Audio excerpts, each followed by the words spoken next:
Okay, welcome to Nerd Nights. Couple things to get us started. So we do this the last Monday of every single month. You can actually get really cheap $5 tickets for the very next show in July right now during this show. So if you go right to that link, we'll put up also who the speakers are during the break, but you can get that is literally the best way you can spend $5 in Oakland on a Monday night. That is legal.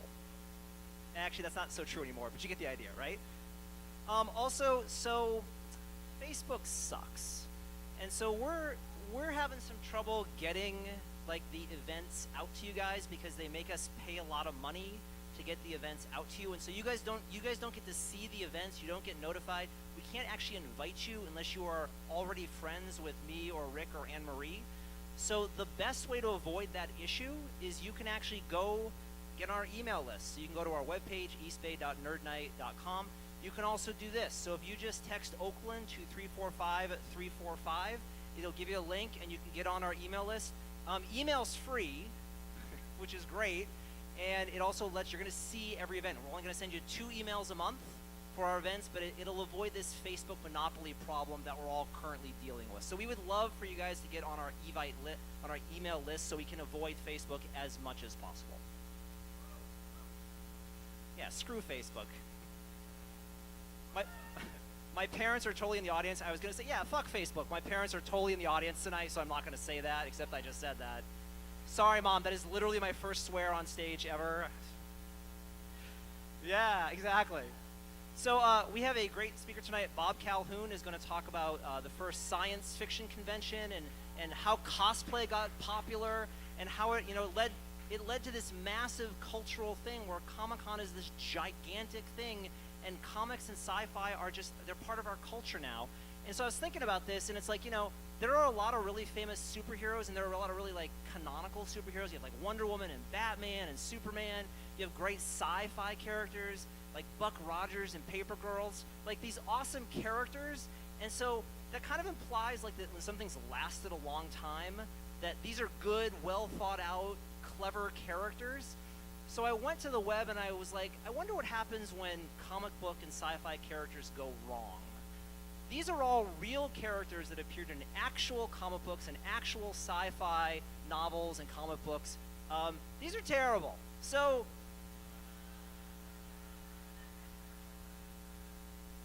his one superpower was ripping his own arm off and hitting people with it,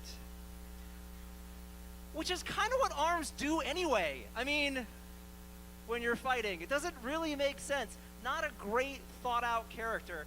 There was Asbestos Man, who literally every episode, every issue would fight the Human Torch and only the Human Torch because he was Asbestos Man. So this character lasted for like 4 or 5 different issues, and then like 25 years later, I think it was Marvel totally threw in that he died of cancer. He just threw in a line. That is true. Hey man, the 70s were weird. There was a character called Dazzler. Dazzler's superpower is that she could take disco beats and turn them into lasers. So she had to hear the beat. She had to hear the beat, and she could turn it into lasers, and that was the one thing she could do. That was also the one good thing about disco music. There was Bouncing Boy, which is sort of like Bubble Boy, except he was the bubble, and the only thing he could do was be thrown by other people, other heroes at enemies, and nothing else. He was basically a giant, overweight, bouncy superhero. This is Madame Fatal. So Madame Fatal was a comic book character that was actually just like a 45-year-old man who dressed up, sort of like a Mrs. Doubtfire thing. The crazy part of this went on for like 7 different issues, and in every issue, he didn't have any superpowers. Like every issue, he would just dress up as an old woman and then just like be talking to the enemy, and then all of a sudden just like rip his wig off and hit them with the cane. And they were fooled in every issue.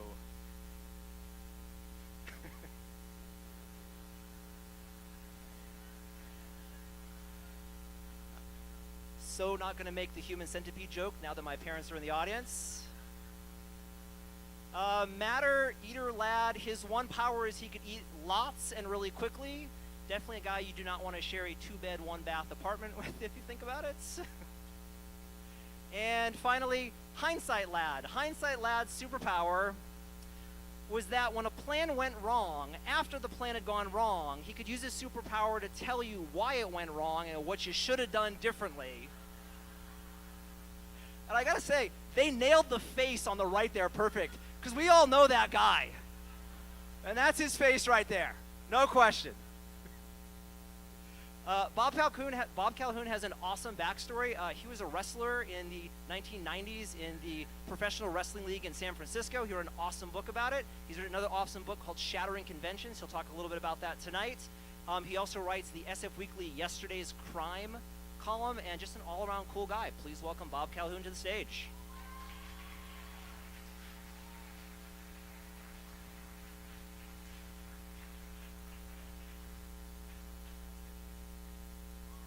I not only want to thank Scott for having me, but he put my book on the wall, which I was not smart enough to do.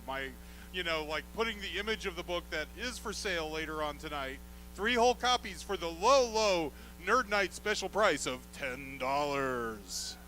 So talk to me after the presentation. Now, originally, I thought I was going to be talking about the origins of Comic-Con, like the San Diego Comic-Con itself. But when I was researching this talk, I decided to go back a whole lot further to the very first science fiction con ever. So as we know, there's San Diego Comic-Con, or it's behind me, behind you. San Diego Comic-Con, it's getting bigger and sweatier and more packed in, and this is an experience of con going in the 21st century, as every year it's just how much of a congealed mass of humanity can be crammed into these convention centers. But, we talk about the San Diego Comic-Con, maybe WonderCon, Emerald City Con in Seattle, New York Comic-Con. But, there are comic book and science fiction cons, like Scott said, everywhere now, in every corner of the country, if not the world. So we've got Constellation in Huntsville, Alabama. And then Mysticon in Roanoke, Virginia. Yes. Life, the Universe, and Everything in Provo, Utah. Now, see, people thought they had to escape from Provo to come to the Bay Area to do cool things, but you could just wait around Provo all year long and go to Life, the Universe, and Everything. It's there for those people. It's there for you.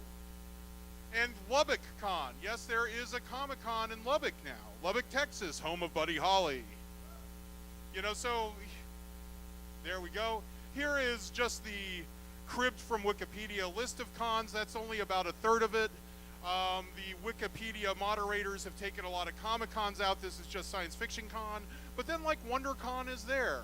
So it's the typical, there are Wikipedia wars going on back there somewhere over what constitutes a science fiction con and what doesn't. And of course there are Star Trek cons, there are Brony cons, there's all kinds of offshoots of these cons. And in my book and in my column in Meetings Today, the magazine of the conventions industry, I've been to jugglers cons and I've been to a few Republican conventions. Those are always those, you want to go to a fantasy world, folks.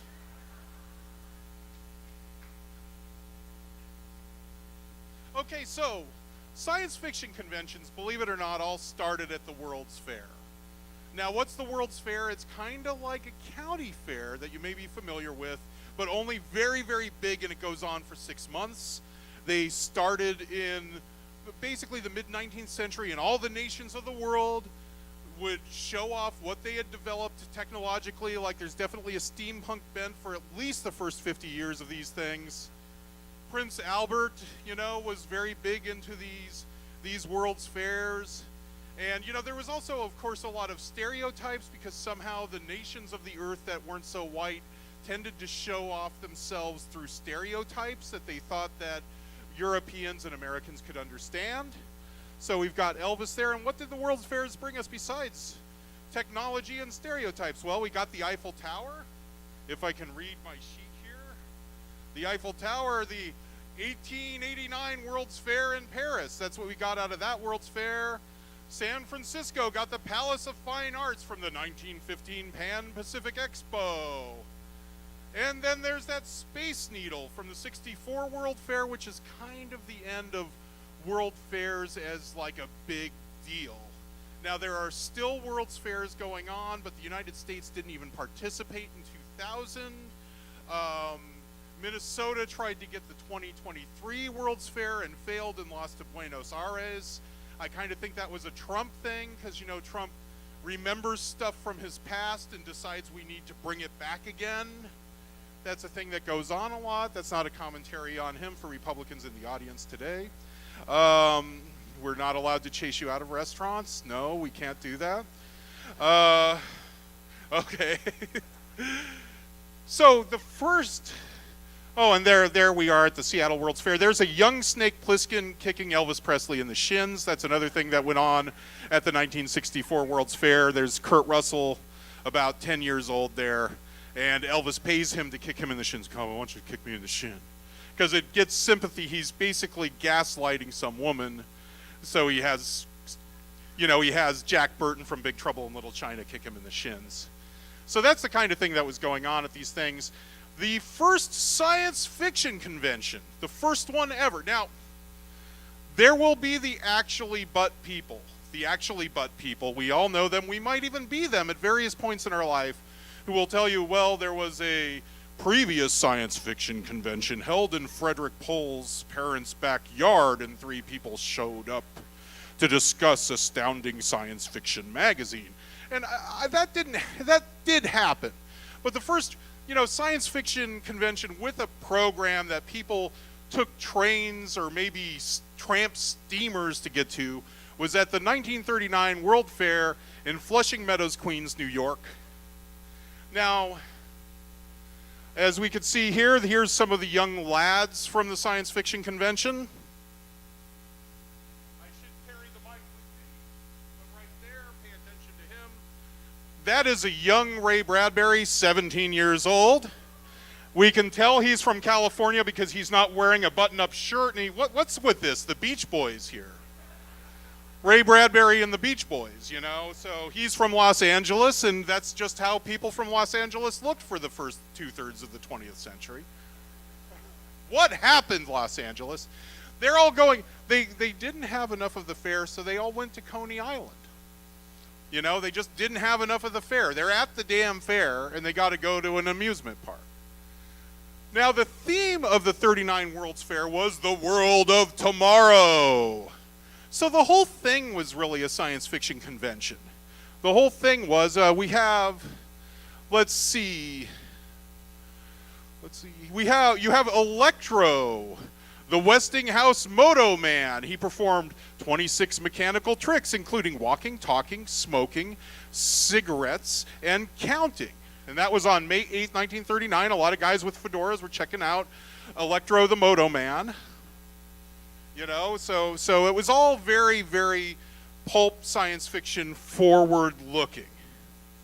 And one of the things that you had at this convention, now the convention happened July 2nd through 4th, so it's almost kind of the anniversary of it is coming up.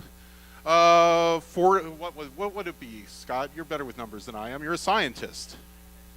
Okay, forget it. Somebody with a calculator, figure it out. 1939, 2018. 79 years, almost the 80th anniversary. And one of the things you had at this first science fiction convention, surprise, surprise, was conflict. The futurists were denied entrance into the convention. Now, these futurists, they might be different from the kind of right-leaning futurists of later years. They were very pro-Trotskyite futurists. That's maybe something you don't really see at science fiction conventions. And they had agitated the convention organizers, and they distributed this pamphlet, and they were talking about beware the dictatorship. And the dictatorship they were talking about was the Queen's Science Fiction League, like the Queen's New York Science Fiction League.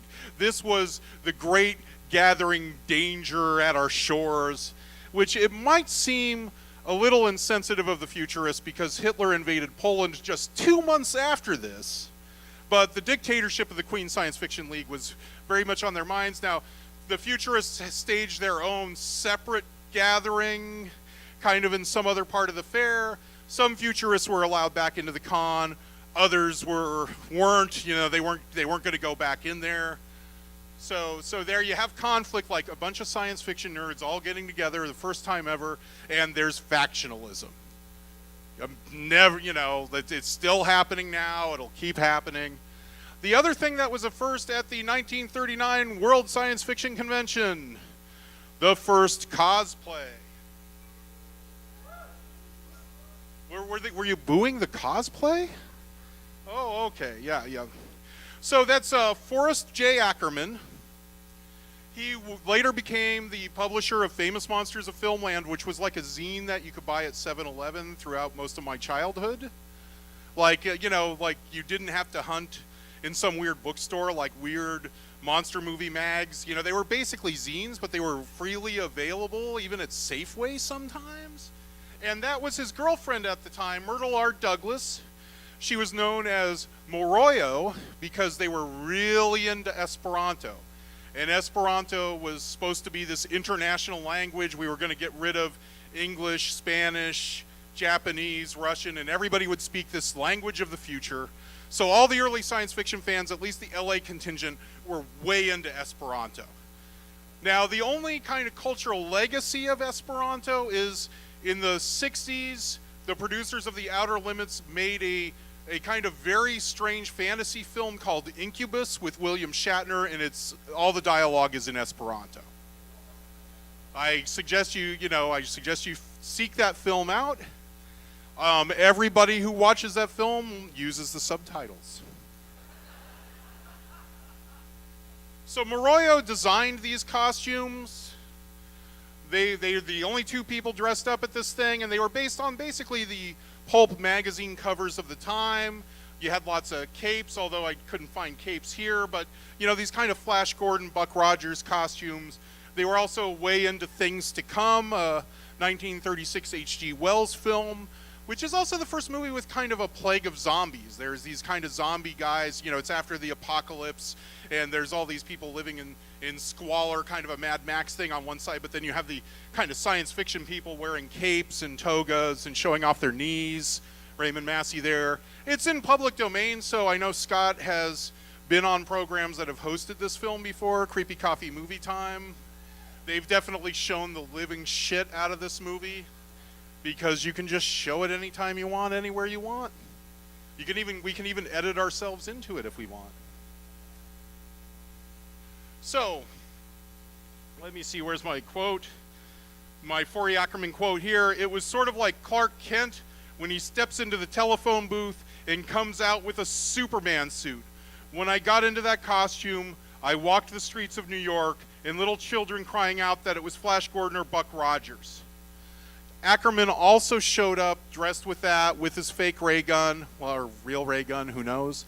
He showed up in an automat, which is kind of like one of those iPad restaurants where you don't see people make or serve your food. Like, those are coming back, but this was all with mechanical technology and conveyor belts, where we're back to that again.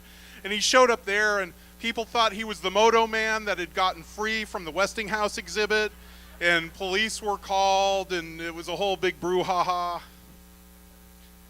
So, but that's like the very first cosplay. The very first science fiction convention, you have the very first cosplay. And I want to have another note on Moroyo, because she was definitely, she gets lost in this, as so many pioneering women do get lost in the narratives. She did the sewing. It was probably her idea to go in costume, or at least I hope it was, because she's the one who worked her ass off for it. But she had produced several zines. She worked on a zine with Julius Schwartz, who later became the head of DC Comics. And his big innovation with DC Comics was to scrap all of the supernatural origins of Hawkman, the Flash, Green Lantern, and replace them with sci-fi origins, because in their mind, you know, getting a bunch of chemicals dumped on your head and being able to run super fast from that was a lot more realistic than the god Mercury giving you those powers. That's how into science fiction these guys were. These guys hated, like, they would like practically protest movies that, you know, it was all a dream. Like, they hated that. That was a thing they were really on about. But yeah, she produced a bunch of zines. She was Forey Ackerman's girlfriend for a couple of years around this time, and then they had a bad breakup, which is kind of hard not to see in a kind of Dykstra Hardwick kind of light now, because she probably didn't feel too good about being part of the scene that she had helped to build. She became a nudist advocate, and she died in 1964. But I'm not sure, so many things we take for granted in science fiction fandom culture now, I'm not sure we'd have without her. So a round of applause for Moroyo.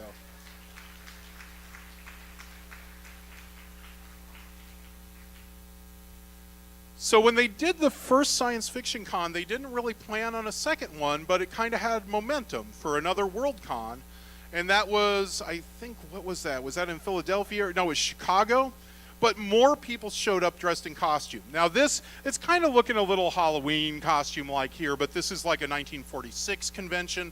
There was a brief respite for World War II in these things. Of course, Worldcon is coming to San Jose this August. So that is that is the same convention as that which we were talking about now, August 25th, San Jose McHenry Convention Center, my home away from home. So yeah, I mean, people just started coming to more cons, and there was Forey Ackerman and Moroyo were still together the very next year, the very next con, and they acted out a scene from things to come. Like, nobody was sure where we'd be going with this stuff, so they started like doing plays with this. Another thing at the very first science fiction con that I forgot to mention is there was a all science fiction pulp writer and fanboy baseball game. That is maybe one of the traditions that didn't quite make it.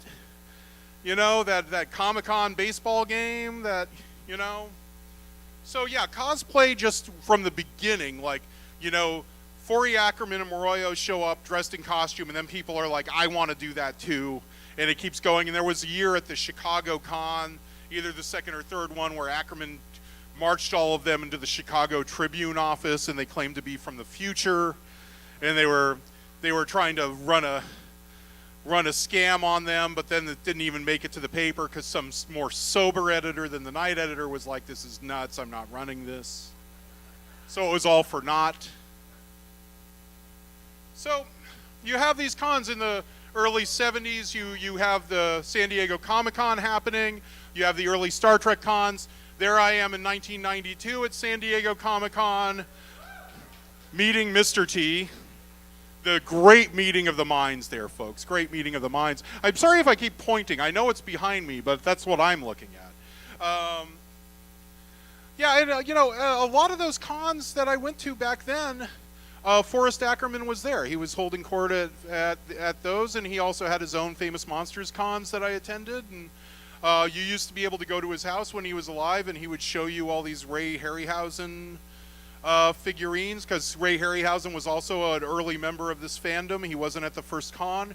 He did make a mask that Moroyo wore at the third World Con, like a weird frog person mask that there are no pictures of, but I really want to see it.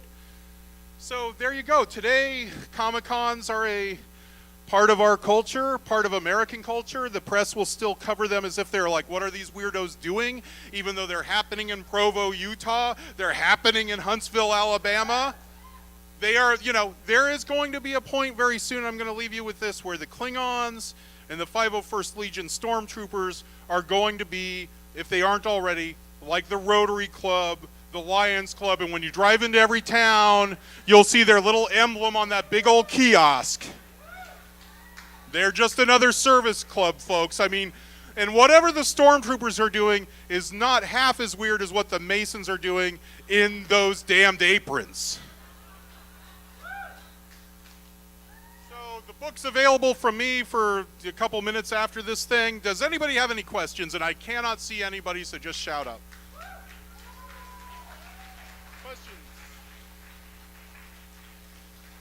Any questions out there? Oh, there you go. Right there. I'll get to you next. You right there. Which movie? Things to Come? Oh, Incubus. With William Shatner, it's like 1962 to 64, somewhere in there. I should have put a clip of it. Eclipto, like there's an eclipse and he's like, Eclipso, Eclipso.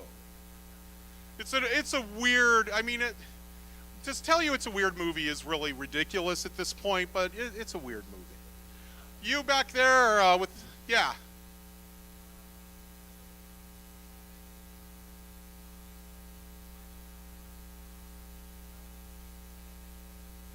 Oh, you're gonna get my batshit theory because I'm on stage and that's all I've got. The same year that Mr. T was there, you know, a gentleman showed up to that con named Francis Ford Coppola in '92, and he was previewing his Dracula movie with Keanu Reeves, kind of miscast in it. Yes, kind of miscast. You know, he's still held on to Star. Showed up, and that was like just being around that. Like I saw him talk. You know, you waited in a big line. It was maybe one of the first truly big lines at San Diego Comic-Con to get in, but we still got in. I didn't have to wait for 6 days to see Coppola. But, you know, it was a big, oh, you know, it's like, oh, Francis Ford Coppola legitimized us. You know, all of a sudden it was this kind of, you know, con where you could go, you know, hang out at the pool with Jack Kirby, you know, at the Coronado Hotel, Hotel Coronado, you know, for years, and now all of a sudden Coppola shows up, and that's putting the seed into Hollywood's mind that you can use this thing to promote movies. The next year or the year after that, Van Damme showed up, which seems like a joke. Like, you know, now you'd need a restraining order probably to keep Van Damme out of Comic-Con, but you know, Time Cop was a big deal. This was a big release. It wasn't quite Arnold Schwarzenegger showing up, but all of a sudden you kind of, it's a slow burn through the 90s into the 2000s to where we get to where we are now. And then every studio, every network, every cable network is doing these big rollouts. And of course the movies now are patterned to fit into Comic-Con in a way that they weren't quite back then. Now every year there's, you know, maybe as many as 2 Star Wars movies and Lord knows how many superhero movies. So there you go. Thank you.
in this case, we have a physicist talking and a dark matter physicist. And I seem to remember the last time we had a dark matter physicist, this guy coming up, Fred Zwicky. So he discovered dark matter, but perhaps if anyone was there when we had this presentation, you might better remember him for coming up with the phrase spherical bastards. And that is, you are bastards whichever way I look at you. Gonna quickly lower the font size on this. So, Zwicky was kind of a fuck. I feel a little bit bad for him because he basically wasn't allowed to do science for a while. And if I lower the font size, you can kind of see why.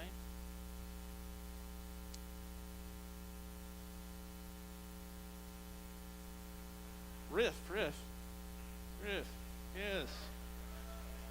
Oh, I hate to see the photos tomorrow. Yes. So, Zwicky claimed that he was barred from research basically because of his citizenship. So, he was Swiss, and he was like, all these Americans only want American science, so I can tell them all of my ideas, but I can't actually go and see what they're up to. Other people said that this is why he wasn't allowed in the lab. He basically banned the military leaders actually funding his work, saying that generals and admirals weren't scientists, and so they wouldn't know what they were looking at. So he's a character.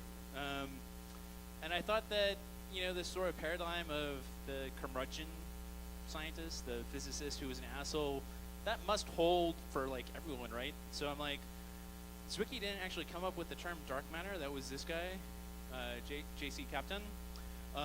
He basically said, there's potentially dark matter, which I can't see with a telescope, but when I calculate the mass of everything that I can see with a telescope, I basically know that there's probably not much dark matter out there. So, turns out he was wrong. I bet he was an asshole in life in other ways. And so I did countless hours of research trying to figure out how this guy was an asshole, and the only thing I came up with was a letter from another physicist saying, so the letter is dated in May. He says, I have received your letter dated 11th July, whatever. Whether it's astral development of what you will in the future write on that date, I don't know, but I think it's probable that you intended to write April instead of July. So apparently it is completely possible to be just, a nice guy who's a physicist who is wrong not only in his conceptions but also in his correspondence. Now for someone who is both right and nice, please welcome to the stage Lucy. I'll take the...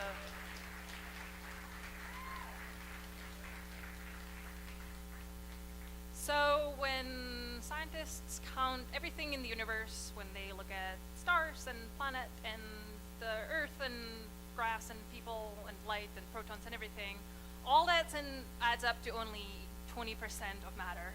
And so my job is looking for the remaining 80% of matter. And so why do we think we only know about 20% of matter that's out there? And what's the remaining 80% of matter? Well, part of that job is the job of the LUX and LZ detector, which are the direct dark matter experiments. And LUX was for a long time the world leader at looking for dark matter. And we are currently working on LZ, which is soon to regain our first spot in fierce competition of dark matter. So what is dark matter? Well, you're no experts with this awesome introduction, but just one of the other pieces of evidence that's out there. When scientists look at galaxies, you can actually see it very well here, they rotate, and what they notice is that the velocity of the stars stays constant as you move further away from the center, which is not expected, because according to Newtonian dynamics, you would expect the velocity to fall down. And so really, if this is the case, the stars should kind of all fly away and the galaxy should shrink, and it doesn't. And so scientists postulated there is some invisible, perhaps dark, matter out there that has some mass that would make up for the difference to make Newtonian dynamics work, and that that thing has been called dark matter.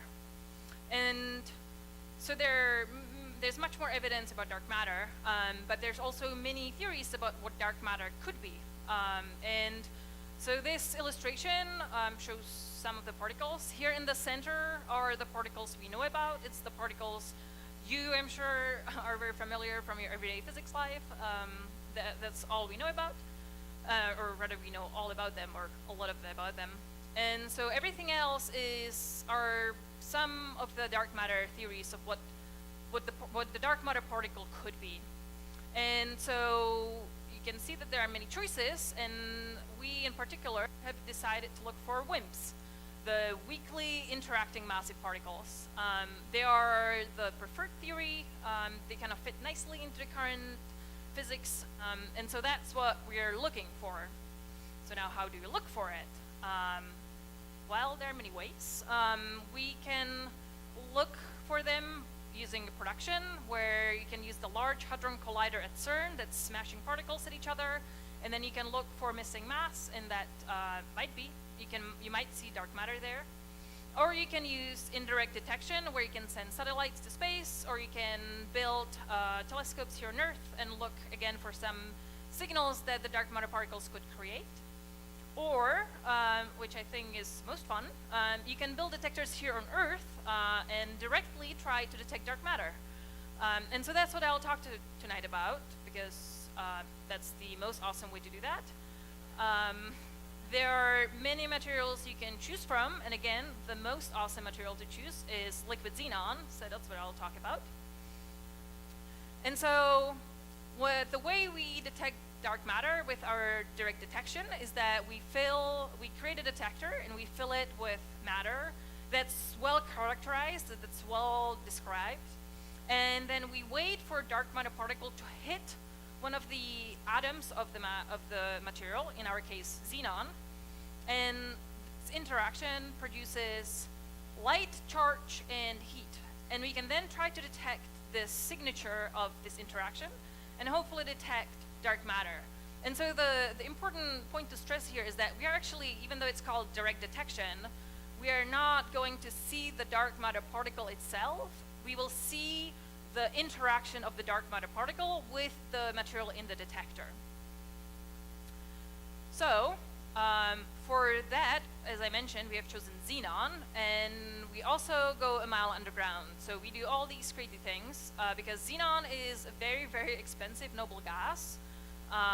It's kind of boring when you look at it. It's transparent and it bubbles, but it is very, very pure, and it's not very radioactive. So it's also very clean. And so we do all of that because there are all of these dark matter particles out there, quite likely, or theory says so, but we haven't seen any of it. So all of this is in the field of rare event searches. And so because these events are rare, they're quite likely hard to see, and so we need to go to great lengths to reduce background to only focus on these very rare events. So we use xenon, which is awesome, and then we go a mile underground because it's very, very bright here. Well, actually it's very bright here, but it's not very bright over there. Because there's all the cosmic rays and all the radioactivity from everything, bananas and buildings and whatnot. And that's very noisy, and it will create too much light for our detection. So we need to go deep and use awesome materials to kind of cut out all of this noise. So that's why we built the Large Underground Xenon Experiment. It was located in Nite, South Dakota, in a mile underground. It's a collaboration of about 150 scientists. Here are just some of them at one of our collaboration meetings in South Dakota at the place of the detector. And the detector itself is not only a mile underground, but to further reduce background, we go inside of a water tank that's full of super clear water. And then the detector itself is right here. You might be better off looking at a better resolution screen. But the center of the detector is what really care about. It's about half a meter. You guys don't really know meters. There you go. It's this wide and this tall. It's a cylinder. It has about 370 kilos. Sorry, I think it's like 500 pounds of xenon. And most importantly, it's also instrumented with 2 photomultiplier tube arrays. It's a fancy word for a very sensitive light detector. And then we use grids to set an electric field to look for light and charge. And so lux, the detector itself, falls into a broad category of what's called a two-phase time projection chamber. And so the way these work is that when you have a particle come and interact with a xenon atom, let me play that for you, maybe. So when you have a particle come and interact with a xenon atom, it creates 3 things: light, heat, and charge. We cannot ignore the heat, but we detect light with the 2 photomultiplier tube arrays at the top and the bottom. And then the charge, the electrons that are produced, are drifted along the electric field to the top of the detector. Here you can see them. And then they create secondary scintillation light as 2, and that gets again detected with the photomultiplier tube arrays. So the reason this is really cool and really interesting is that these 2 light signals, the S1 and S2 light signals, give us the ability to reconstruct the precise location of the event on a millimeter, again, tiny, millimeter scale precision. So that's very helpful, again, because it helps us cut the background. So we can easily tell if an event happened near the center of the detector or if it happened near the walls where it was more likely to be some radioactivity. Furthermore, we can also use the ratio of these 2, of the S1 and S2 signal, to tell between 2 types of recoils. So when a particle comes and hits a xenon atom, it can hit 2 things. It can either interact with the electron cloud or with the nucleus. Luckily for us, the ratio of the S1 and S2 signal is different whether for these 2 recoils, for the electron and for nuclear recoil. And actually, so that's what we can see here. There's the blue, the electron recoil band, and the red is nuclear recoil band. And so actually the electron recoil band is mostly background. It's mostly betas and gammas, which is mostly kind of radioactivity background. And in red here are either neutrons, which is also background, or WIMPs, the dark matter particles we are looking for. And so now we have this awesome detector able to detect possibly dark matter. And so all we need to do is go have a look at it. So I would like to take you to South Dakota on picture. And so here we are. This is a picture of the Sanford Underground Research Facility, which is a lab in Lead, South Dakota. It actually used to be a gold mine. No gold left in the shafts, I've asked. And so what we need to do is take the cage to go a mile underground to see Lux right here in the Davis Cavern. So let's do that. And so what you can see here is a bunch of scientists dressed in coveralls getting onto the cage, which is like a shitty elevator. It's kind of noisy. You can kind of hear it. It's a little wriggly. It takes about 10 minutes to go down. And once we go down, you should hear, you can hear the spraying. It's because we go a mile underground. It's about 40, 50 feet. And there is underground water constantly pouring from the walls. And so once we go underground, we walk to the lab, we take off our coveralls and become, people again. And here we are at the lab. So I've been at the lab many times. I actually really like it. I've been there every time in the summer. It's like perfect vacation spot on the top and a lot of fun on the bottom. There is a fridge and a microwave and a kettle and a coffee machine, if you're fancy, underground. So really kind of all you need. And more importantly, there are these gigantic water pumps that keep pumping the underground water constantly out so we don't drown. Also good. And so here you can see is the top of our lab. Here is the top of the water tank, and the Lux detector lives right under here. So we can go take the yellow staircase down, and this is the bottom of the lab. So a lot of the space, or most of the space, is taken by a lot of infrastructure that's there to constantly circulate the xenon, because we want to keep it clean, and that's the easiest way to keep it clean, is just circulate it. And then if we look to the other side of the lab, there is the outside of the Lux water tank. And so we can go inside to have a look at Lux itself. So in white here is the inside, or the outside of the inside of the water tank, and here is Lux itself. And so one step further, and here's the inside of Lux. So here's actually combinations of pictures from the assembly and from the disassembly. So I, of course, participated in the disassembly of the detector rather than the assembly. And so you can see here is this is the volume that's ultimately filled with liquid xenon, which is where we collected our data. And so here is a picture of the grid, here is me, and here's the detector where the copper rings help shape the field, the electric field. And the photomultiplier tube arrays live kind of here, and the copper up top, and then not shown at the bottom here. And so what's important to understand here is that we made the detector out of the purest possible materials to have no radioactivity, and there's a lot of effort that goes into planning and the assembly and construction, because once the detector is assembled and put into the water tank, we might have as well just shot it into space, because there's no going back and fixing it. If you try to fix it, we've tried it, you're more likely to break it. So you're kind of lost once it's closed.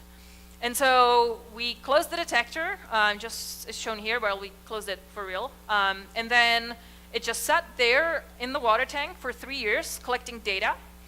And this is the data we ended up with. So this is the actual data from our publication, and now we are skilled physicists. So you might recognize here on top, in blue is the electron recoil band I showed you. So that's mostly background. We don't care about that. And in red here is the nuclear recoil band. So that's either WIMPs or neutrons. So to be really, really safe, we look for events underneath the nuclear band median, which is the solid red line. And so you can see that there is 1, 2, 3, I guess depending on what screen you're looking at, you can see 1, 2, 3, a handful of events. So this is a really happy talk because we found dark matter, except that we didn't.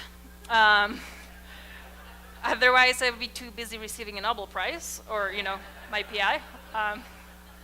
It's life. So if you kind of go back, why did we bother going underground? To reduce background. Why do we use all these super pure, radioactively pure materials? To reduce background. Seeing the pattern here, why do we use very, very clean xenon? Reduce background. And so even though we put all of this effort to eliminate all the background, we can never actually entirely eliminate it. So we expect some background events to leak into our signal region, and this is all well modeled and well understood. And we actually do expect some events in this region. How many events? About this many. So unfortunately, there's no discovery, at least not tonight. But all's not lost, because what you can do instead of claiming discovery is you can create what we call the exclusion curve, and this is what it is. This is actually not that far from the actual thing. You'll see shortly. So on the x-axis here is the mass of the dark matter, or the size of the unicorn, kind of interchangeable at this point in time.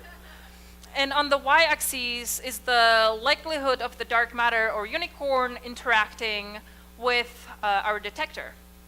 And so what we do, we create this yellow region, this exclusion region, where we can say we are very, very confident that there's no dark matter here, and that's what we publish. And so we can publish this, but then there's still left this region where maybe there might be dark matter. Okay, so this is not actually what we published, though it would be pretty awesome. But this is what we publish, as you can see, pretty similar. And this is actually what allowed us to be the best in the world at not seeing anything for a few months.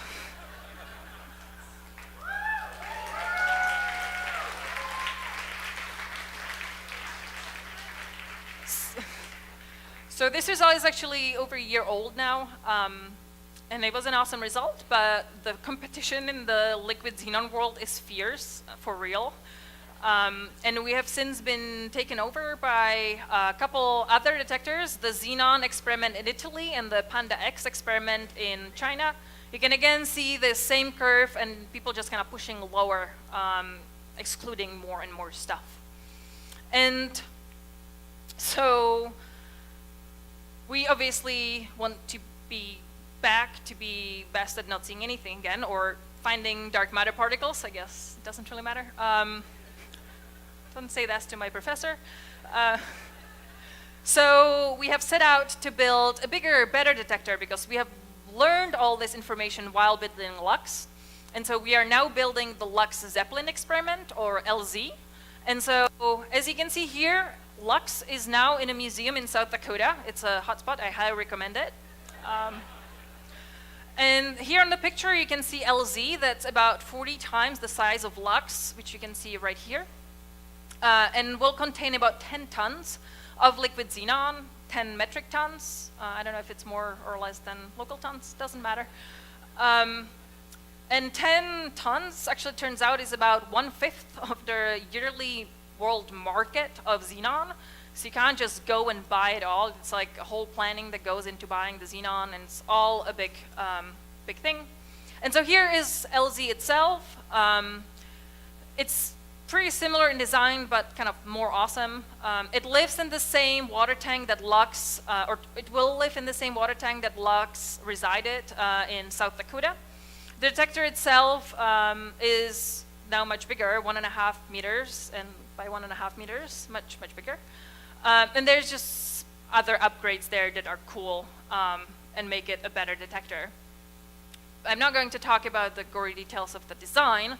Instead, there's actually some really cool pictures because the LZ construction has begun because the data collection should be starting in 2 years. So we are all busy building a new awesome detector. Here on the left is the cryostat in Italy at the manufacturer, where it's actually made out of the world's purest titanium. There you go. And here it is, the same cryostat in South Dakota, getting leak checked, ready for the assembly.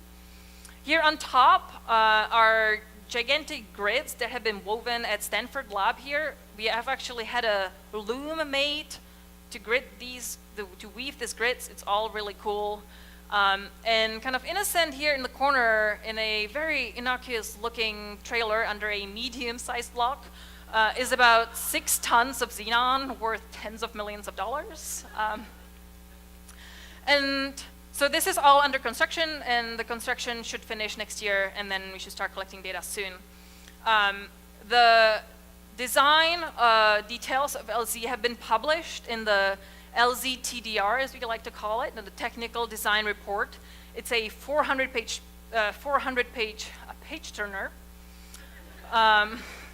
And really, I think the word cloud is just as interesting. So you can see that it's a technical TPC PMT system, report energy PTFE gas. And really, that's all you would learn by reading the whole thing. So you're welcome. And so that brings me to the end. We live at a very exciting time in physics where we know how much we don't know. We know we are missing 80% of matter. And that's really exciting because there's this race trying to see it, and we are learning about physics, something new every day. And so hopefully I've convinced you that not seeing anything is actually a good thing because it opens up all these new spaces for imagination.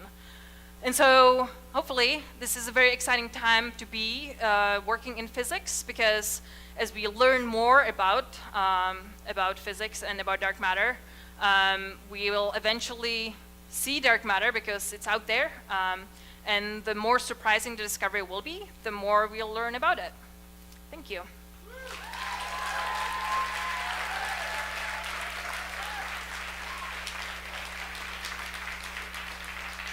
Questions? Many. There was, right there was quick hint.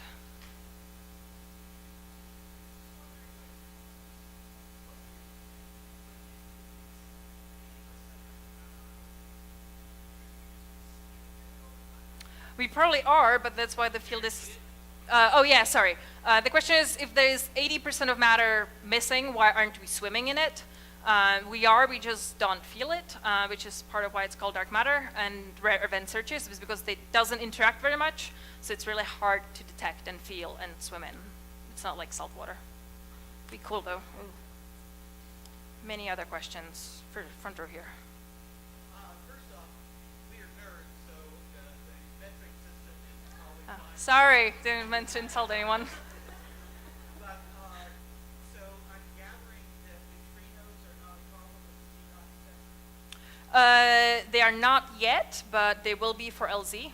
So question is, are neutrinos a problem? Neutrinos are pretty cool particles, though not as cool as dark matter, because we know a lot about them. They also fall into the category of rare event searches, because they also don't like to interact very much. But once you build a big enough detector, you can actually detect neutrinos, and so LZ should be able to see neutrinos. And that actually kind of places a limit on how big your detector can be, because eventually neutrinos will just be a big background that you can't really deal with. Well, yeah, right there.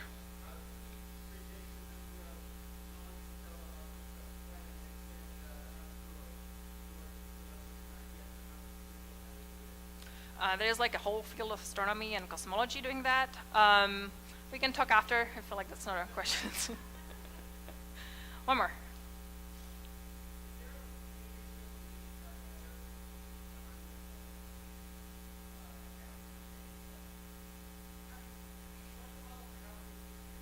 Okay. So the question is there a reason to believe dark matter is non-uniformly distributed? We actually think it is non-uniformly distributed. Again, there's a lot of theories about it because we haven't detected it. It's quite likely in some clumps, and we are hopefully flying through some of the clumps occasionally. One of the theories why we might not be seeing it is because we are not flying through any clumps. I'm not a theorist, but I also brought some of my coworkers here for support. So if you guys have any questions or any more questions, I will hopefully now be drinking beer, not water. And I'll be happy to answer questions after the talk. Thank you. Let's give it a hand for Lucy. Don't forget to pick up your mic. You'll be at the foot of the stage. Yeah. I'll grab you a beer. Thanks. So Lucy's going to be at the foot of the stage. So I saw lots of hands up. Please come ask her questions. She's super eager to answer all of them. We're going to be back in 10 with a talk about ancient history. If you filled out one of these Comic-Con bingo cards, you should turn it in now. It turns out that Bob sold out of all 4 books that he brought. So we are going to give the winner of the lottery that filled out one of these bingo cards 2 tickets to next month's Nerd Night, and we will have a book for you then. So that's it. So please put these cards on essentially the table over by the door where you got them from in the first place. There's already a pile going. There's going to be a Nerd Night boss there who will actually draw it and make sure that you're not stealing other people's cards. We'll be back in 10 with a talk about a badass Athenian.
some new things are green while growing.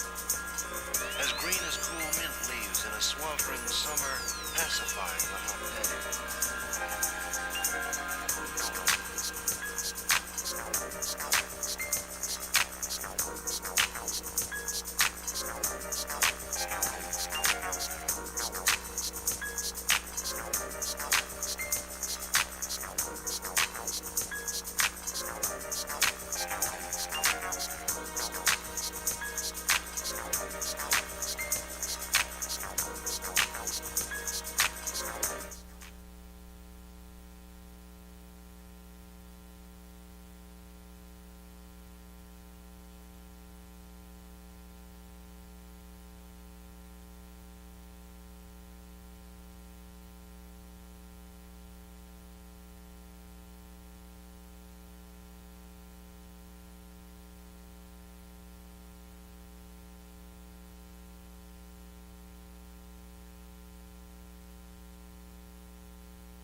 All right, welcome back, and thank you for playing Nerd Night Bingo, for those of you who have. We need to pick a winner, so who in the front row didn't play? Yay! Pull one of those out. Lucky winner is, go back into the light so I can read, Chris. It's in bright blue crayons. Dane check. Yay, Chris!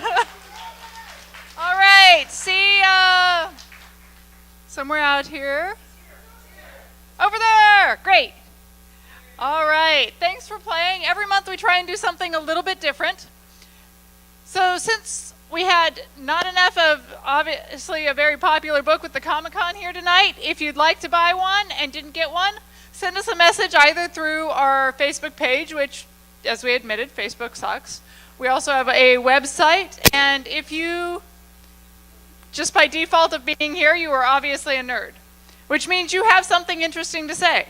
So if you'd like to give a talk, we'd probably like to hear what you have to say. So send us an email through one of those sources. We'd love to get you into the schedule. Let me... Question? Yes, where? There we go. All right. So up next we have the Insatiable, and I'm going to say this wrong, Alcibiades of Athens. So, Alcibiades? Yes. That one as well. All right. An amazing polymath that you're going to hear way more about. But Athens, in and of itself, totally a weird, funky place that we should all check out a little bit more. Doing research, we have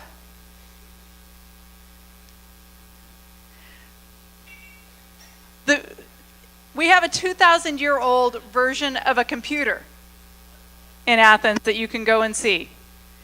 And we think we're all, and part of my nerdiness, I have on my EFF thing here, computers not quite as brand new as we all think.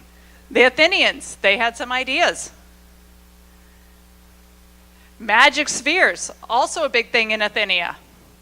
Probably at that point, nearly as good as the computers.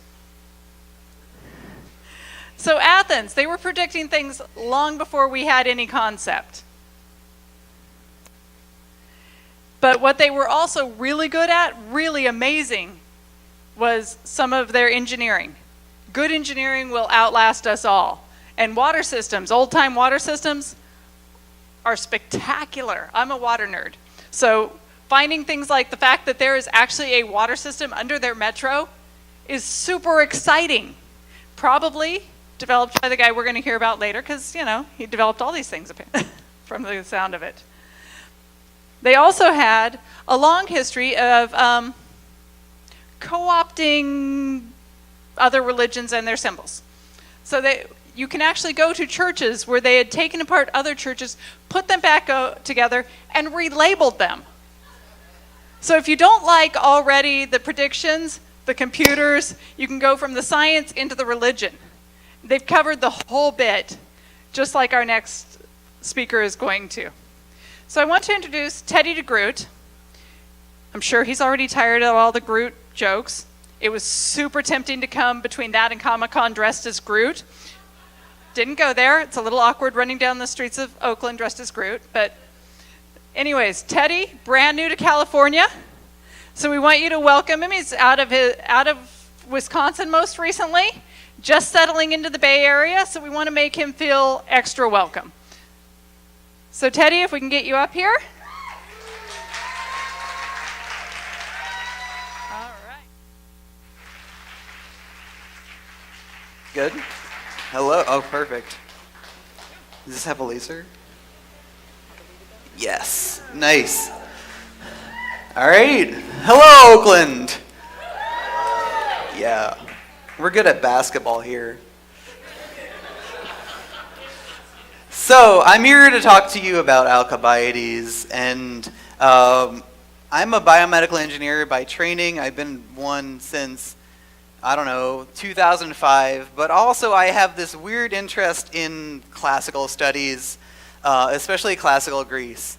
And I'm here to talk to you about one of the most interesting human beings that we have the data about. I'm not saying there are more interesting people than him. There probably were, but this is the most interesting person we have data about. And his name is Alcibiades. And Alcibiades was not only an amazing politician, an amazing orator, an amazing general, but general badass. He is the kind of person who's like a spoiled brat and a playboy, a little bit of Archer, a little bit of someone a little bit more competent than Archer. But he was also the embodiment of this logical fallacy called reductio ad absurdum, which means taken to the far extreme. So he is what happens when you take Athenian democracy to the far, far, far extreme, the logical restraints at which it could be confined to. So it's going a little bit about the background and the history and where we are currently. And so we're in about, let's say, 430 BC. This was a generation after the events of the tragedy that occurred in the graphic novel / movie 300, in which the Greeks essentially bonded together in order to repel a Persian invasion force from the Persian Empire to the east. And so what that leaves us with in the aftermath of this war is we have essentially two factions. The first faction is Athens, and the Delian League is what they call all the people that they collect taxes from. And Athens is about over here, and all the red are the Delian League's allies. And then you have the Peloponnesian League, which is led by Sparta. And Sparta, you know Sparta. And they're a little bit less, you see they're mostly focused on land, whereas the Delian League is a lot of different islands. And also, like, the Greeks fought the Persians, and I really don't want to leave the Persians out of here because they do play a big role, even though when we talk a lot about, the Peloponnesian War, it's mostly like Sparta versus Athens. But if we actually look at it, this is the Persian Empire as it stands 430 BC, and this little circle over here is Greece. And so they have a lot of influence, even though they weren't able to take over some like shitty little mountains like in the middle of the sea. They are an economic and military power in the region, and they control a lot. So let's just start to focus a little bit more. We have Athenians and Spartans, and if you remember from school, if you break it down to its most basic, the Spartans are like Klingons. They're very, very warlike. They devote their entire lives to training for battle. It wasn't until maybe 200 years after the events that Sparta was actually defeated at land. They weren't really good at sailing boats, but if you were to fight them at land, you'd lose. And then, of course, we were also taught like the converse to that, which is Athens. And Athens is more like the Federation. They value learning, they value education, they have things like democracy and freedoms, things like that if you're a citizen. And just a side note, the Picard's better than Kirk. If you have your own Nerd Night presentation, you can say something else, but he's just a better captain. Anyway, Athens. Athens is a direct democracy. A direct democracy is far different from what we call our democracy. This is every single citizen has to participate in making laws. And this is often done at random, so instead of jury duty, you instead get an invitation to come, and you have to be at the Acropolis, and you have to be on what is essentially the Senate, and they decide the law for the day. And so Athenian principles are built over rationalism. We need an educated populace.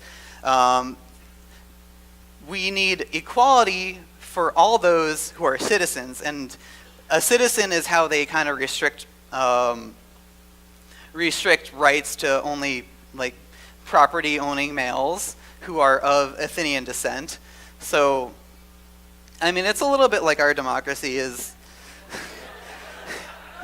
But this direct democracy itself is built on sort of this war machine, and since Greece is essentially just an archipelago full of islands, Athens collected taxes from people after the Persian Wars. Like, well, we need more money if we're going to keep the Persians at bay. And when you didn't pay up your taxes, your sin taxes, which is English for everybody pays together. When you didn't give Athens your tribute, they'd send your boats after you. So again, a lot like our democracy, because if you don't really want to be part of it, or you want to not trade with us, it's your problem. So this is the environment that young Alcibiades grew up in. Alcibiades was born about a generation after the events of 300.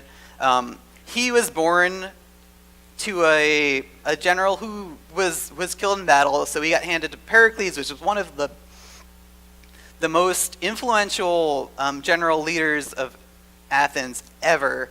And he is a very, very spoiled brat. He is insanely rich. And also one of the key defining characteristics of Alcibiades is that he is super, super good looking. And this comes back again and again and again. So early, to be an Athenian citizen, you need to actually fight.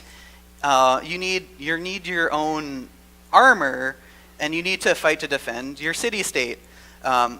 There is no regulated army. There's no fatigues everywhere. Everyone, as long as you were able to afford a spear and a shield, you needed to show up for battle. And whatever that styling was sort of what Alcibiades would be carrying out. So could you imagine just showing up to battle? You get your blinged out Mercedes, your gold-plated Mercedes. You come up there with your golden-plated shield with Eros, the god of love. And the one that Alcibiades is said to have is actually completely bedazzled as well. So he comes out there in style, in all gaudiness, and he meets Socrates. There we go. Socrates on the battlefield, and Alcibiades is injured, and Socrates comes and he rescues Alcibiades, and they actually start to form this bond based on the fact that, well, Alcibiades owed him his life. He was just a young boy. And Socrates takes on Alcibiades as a student / they had sex a lot. It was different back then. They were like a traumatized culture where pedestry was a thing that was very, very common and accepted. But Alcibiades really just wanted to have fun and party, while Socrates was all like, oh, like, I'm going to be your teacher. You need to learn how to be a statesman. And there's this really, really fun theme in 19th century art, which involves Socrates trying to drag away Alcibiades from his consorts. And like, I'm serious, this is a pretty substantial theme. This one is one of my favorites because he just looks so fed up at this point. And we're still going with this. I mean, if you're interested in 19th and 18th century art about Alcibiades not wanting to learn from Socrates, this is a place for you. This is great. I mean, what is going to happen here if Socrates didn't come and interject and want to teach him about morals and principles? I don't know. And there's something else about. I thought I took the slide out. I'm just gonna. Alcibiades had a magical penis. Everybody wanted to sleep with him, regardless of your gender, your social standing. And he could convince people to do really, really weird things with his penis, things that they wouldn't normally do. And so part of that is we're going to get into sort of like, what did the young Alcibiades do in Athens? So from the tutelage of Socrates, and also just from his upbringing, he became a master of manipulation and the manipulation of individuals and crowds. And when you're in a direct democracy, whereas any like Yahoo is just randomly selected to show up to Senate one day, and you can make a very, very convincing speech, like that becomes the law. And Alcibiades realized this and was able to make a lot of his plays out that way. And he was absolutely loved, and part of it was also he was a very good Athenian. He was beautiful and vain, he was well educated, he was just like the embodiment of Athens. First example is everybody in school in Athens has to learn how to play the pan flute. This is a little different than the pan flutes that I usually see at malls, but it's still a pan flute nonetheless. And Alcibiades he doesn't like playing the pan flute. And, you know, he puts up such a stink about having to learn how to play this flute that nobody ever has to learn to play the pan flute ever again in Athenian school. So Alcibiades, so if you could imagine your friend goes and you go see, I don't know, say Bob Ross were still alive. I'm making an analogy. And you're drunk, you're walking down the street, you see Bob Ross, your friend sees, yo, I bet you won't punch that dude. He is like, what, Bob Ross? Everybody loves Bob Ross. He's so sweet. And Alcibiades goes, fuck it, I'll do it. And he goes up and he clocks Bob Ross right in the face. Goes home, wakes up the next morning, remembers, did I punch Bob Ross last night? And it turns out that he did. And he went to go to apologize to Athenian Bob Ross, and is like, oh, I'm so sorry. I was like totally hammered, and my friend anyway. And Bob was, oh, you're so sweet. Why don't you just marry my daughter? This is the kind of shit Alcibiades gets into. So Alcibiades once got so drunk that he interrupted a symposium. And for those of you who don't speak like classical Greek, symposium is English for to drink together. And it was a party that people had where they would get so drunk that they would need to hire slaves and servants to hold back their hair while they vomited. And Alcibiades managed to get so wasted at one of these parties that he ruined it.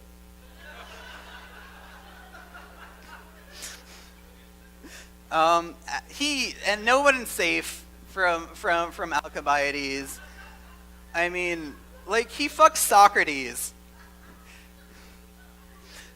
I don't know what else. Who else did that? It's not many. So Alcibiades grows up a little bit, just a little bit, and he has his eyes set on kind of taking over the known world. And the first step into taking over the known world is to invade Sicily. And Sicily is going to be a jump-off point. After Sicily, he's like, we're going to go to Sicily, then we're going to go to Carthage, and then we're going to go to Italy, and we're going to have the entire Mediterranean, and it's going to be awesome. And he convinces a whole bunch of people, because he's really good at speaking, he convinces all of Athens, like, yeah, this is the best idea ever. We're going to do it. Let's do it. Let's do it. Let's just take it. And so here is our little map of the Aegean, and Athens over here. Just need to sail over there, go to Syracuse in Sicily, and just like beat some people up, and then they have silver, or somebody's told me they had silver, and we'll get it, and it'll be great. And then the Herm incident happened, and the night before the expedition, somebody decided to just like cut off all the dicks on all these Hermes statues. And that was like really, really, really bad juju. And some people blamed Alcibiades for it, and he went to court the next day, and they're like, you know what, you're supposed to lead this expedition, you should just go anyway. Just go, and everything will be great. And as soon as he left, whatever like oligarchic elements in the government came back, and they were like, yo, hey, listen, like, we actually want to just try you in absentia and convict you as guilty. And so instead of going and helping Athens, like taking Syracuse, he was like, no, fuck this, I don't want to go back to trial. I'm going to become a Spartan. And so he became a Spartan, and since he knew all of like Athens' like strategy, he was able to really, really help the Spartans like kick the Athenians' ass after they went into this thing where they fought their friends in Syracuse. And it was going pretty well for him, but Alcibiades has a tendency of being Alcibiades, and he knocked up the wife of one of the kings of Sparta, and so he had to just peace out. And it's like, well, he already like ruined his things with the two major Greek powers in the region. Where else is he going to go? And the answer is Persia. And so Persia was just hanging out in Turkey. There are people who consider themselves Greeks there. Alcibiades had this like really like nice thing where he was making gardens, but he got kind of homesick, and he didn't really like just like being just a courtesan for someone. He wanted to be someone better, and so the tides kind of turned on him. He felt that he needed just to get the hell out of there and go back to Athens. And so now we end up on Alcibiades, the asshole, which is where he needs at all costs just to get back to Athens. And so Sparta's doing really well at this point in time, and he's trying to convince, like, well, like, I've been hanging on Persia forever, so why don't you just invite me over back to Athens? I get some support. We could just go beat up these Spartans because Persia has all the money. And then eventually, without him, the scene changed from an oligarchy in Athens back to a radical democracy, and Alcibiades finds some pro-democratic rebels out in the sea, and they pick him up, and then he just needs to, he wants to go back to Athens, but he's kind of disgraced, so he needs to prove himself.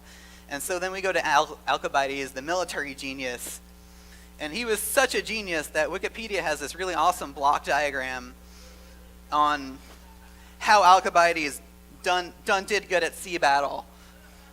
So here's a small Athenian force, and here's a big Spartan force.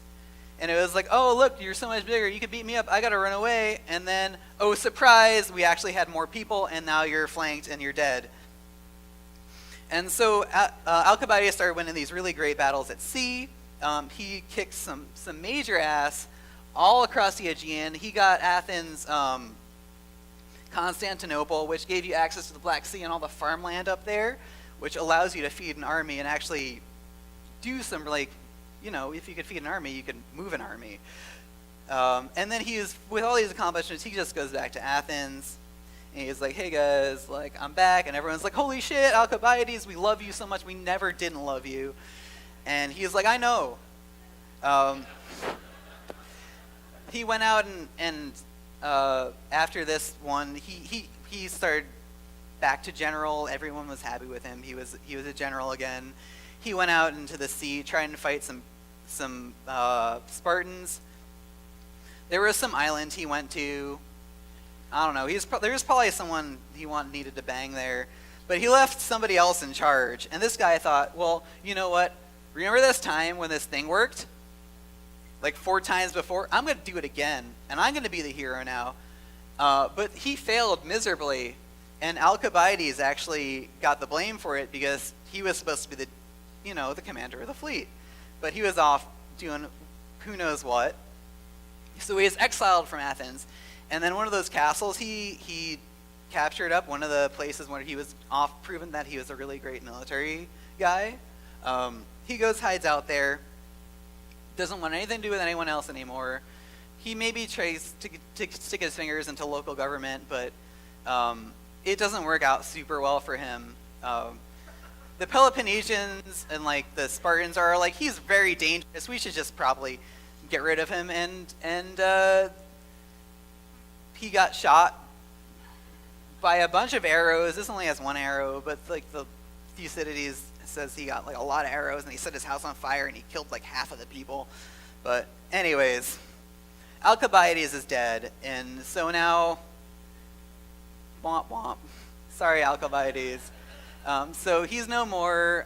Athens actually loses the Peloponnesian Wars after this.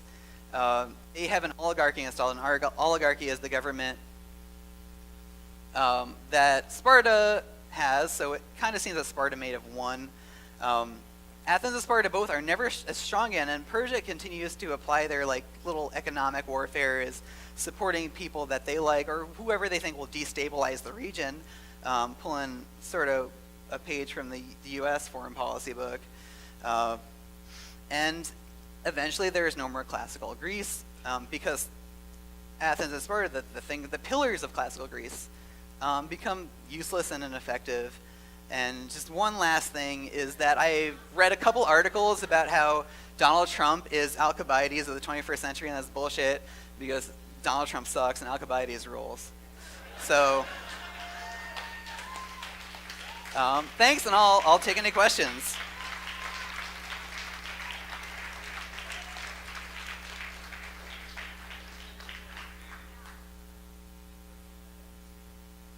Raise hand person in the center.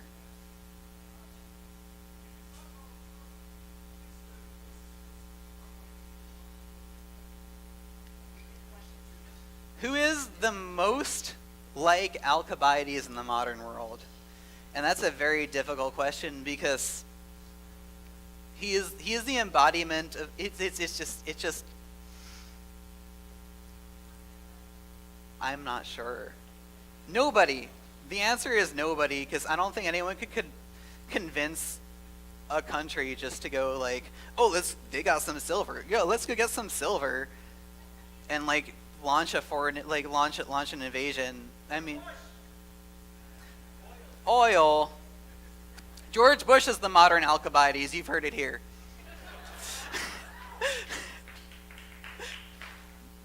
All right. Questions? He loved butts.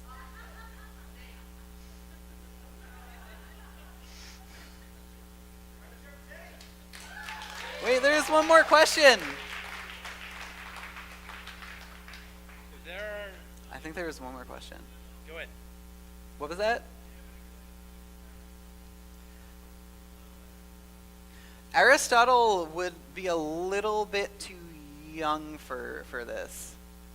But all right, cool. But yeah. Woo.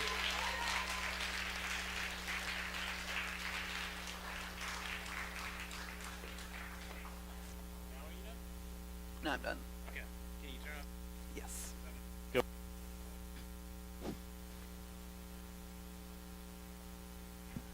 Yes.